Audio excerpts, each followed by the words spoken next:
Hey, what's up guys, Aditya Shah here, and you might have heard of NAS, also known as Network Attached Storage. So what is it, and do you really need one? And that is what we will talk about in this video. So what is a NAS?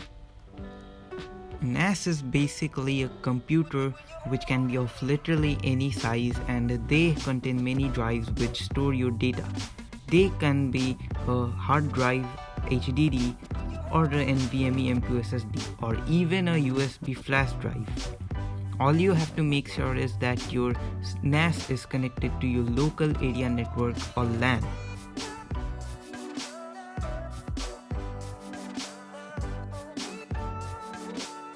Now the question arises that should you get one NAS? I would definitely recommend that getting you a NAS. Yes, you should get a NAS. It is because you can keep the backup of your important data such as movies, games, and music. Now some of you might think that why should I keep a NAS when I have my PCI and I can store in them? You never know when your computer's hard drive may get corrupted or unreadable. So I would recommend you keeping you a NAS as a backup.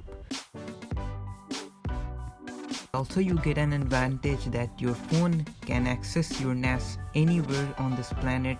Just make sure that your phone is connected to the internet and your NAS too. So that's much for this video, and I will see you guys in the next one.